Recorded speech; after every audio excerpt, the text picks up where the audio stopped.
All right, Fun win. what's the next one? Hold on a second. You love that one. I'll go. Second round. Oh. Now this is about to get nasty. Bakugo. Give me Killua. Bakugo. Give me Killua. I'm going. No, we got. I'm going Bakugo. Ooh, 2 Bakugo. That's how the tough tie. That's how the tough.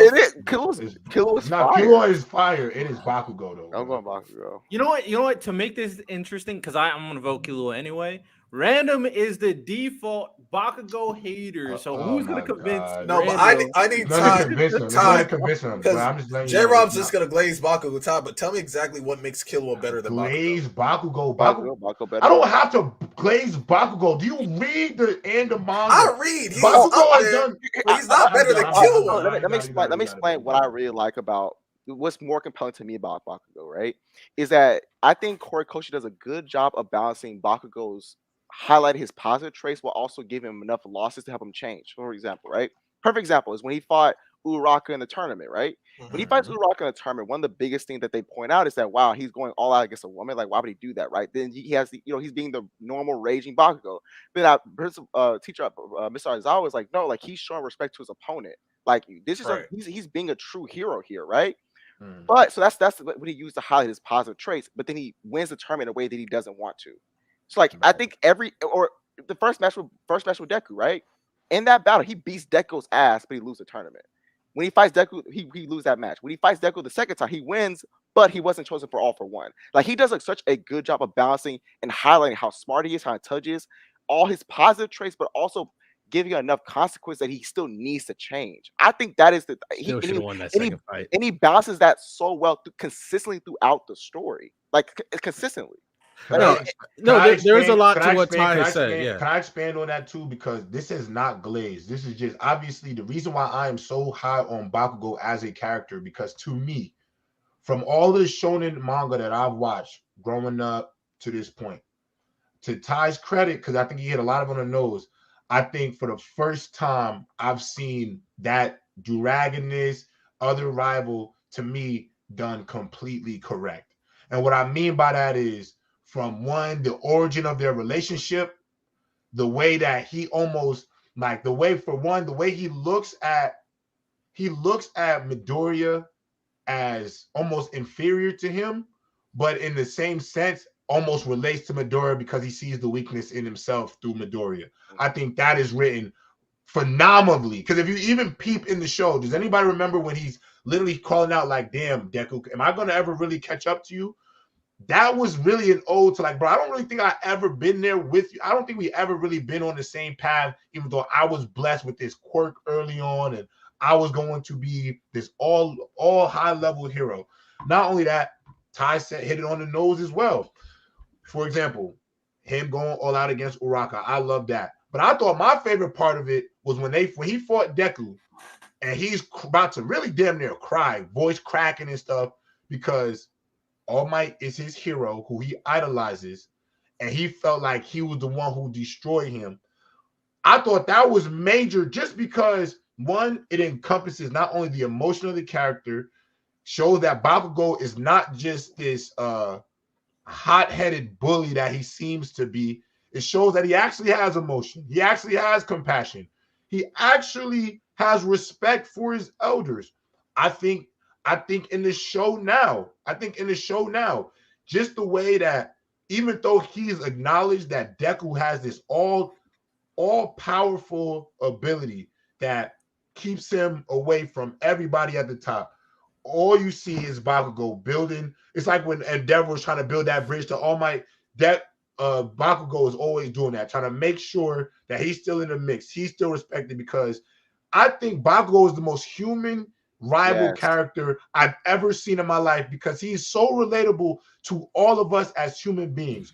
And first things first, anybody here don't want to be great at something and be the greatest? JayRob, to your point, he is a product of someone who has a lot of talent and has expectations and is afraid to not live up to them.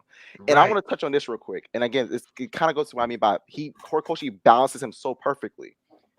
Think about the situation where they're at Kamino, he gets kidnapped. Again, he tries to balance the positive traits of Bakugo, but also still give him reasonable consequences where he has to change. In that moment when he denies Shigaraki, that displays his heroic side, right? That is displaying a positive of Bakugo. And then even when they save him with Kirishima, that highlights that Bakugo can still make meaningful companions. But All Might loses power, so he blames himself. Like he does it so well. Even when they take the written exam, right? He's number 2 or 3 in the class. He's above Deku. He does better than Deku, but he's not number 1 though.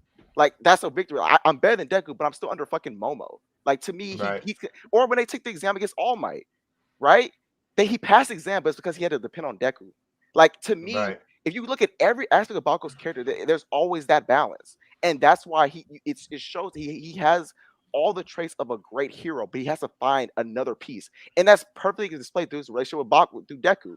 Again, a great hero is someone who wins and saves. He has a piece of it, but he needs to get it from even that fight. It shows he has a great mix of hero because he wants to win, but he's missing something because he's not like Deku. Like I think, look at every aspect about character, you have that balance, and that's why his development is so satisfying, bro. That's how I feel about it. I think his development out of a lot of these characters compared to me, and this is why I always go so hard for Bakugo. Is just like, to me, I could understand. I can't beat the reputation of a Vegeta. I can't beat the popularity of a Zoro. I understand all of that. I understand who Sasuke is to the anime conversations. But in terms of just the development of a character, humanizing the character, making a character relatable, I just think there's nobody done better than Bakugo. And that's why sometimes I'll be feeling like the author of My Hero loved Bakugo more than he loved Deku. Because I think he put so much TLC into making this character not only be relatable, being able to stand on his own, but when you watch him, he can literally touch somebody and be like, I can understand where you're coming from. I'm gonna look at 2 examples that always stick out to me about Bakugo every single time I think about him as a character. The first one was he's getting ragged by Shigaraki. And Best Genius is like, yo, he is still all the way locked in to this fight, trying to figure out a way to do some sort of damage to this almighty level being. I think that's so relatable because, listen, in life, there's going to be feats, y'all, that we'll just never be able to reach. No matter how hard we work, no matter how hard we try, there's just certain things in life that just may not happen for us. But we're going to work our absolute asses off and give it every last ounce of our being to try to make it possible. Bakugo did that. And then my second piece to it was when they went against Class B and he swept them up. I thought that was perfect for his character. One, because I think in that moment, and I think Ty admits this, would agree with me this, it showed his development as a person, being able to work as a team, being able to still be himself, being wanting to be the top guy all the time, but learning how to work with a team. Making sure, because he said, none of y'all getting captured either. Still in company, being a hero, making sure all of his teammates were rescued, saved. I personally look at Bakugo, and to me, maybe this is why I'm so attached to the character, but I think he's the most human character I've seen, at least of the new generation. I think I relate to him. I can relate to him so much more just because he's so humanized in ways that is just, to me, I don't think it's ever been done better. Y'all are making a lot of great points. A lot of great points. Low-key, Ridell, I'm not gonna change my vote, but Bakugo might have moved up my list. He might have moved up my list a little bit.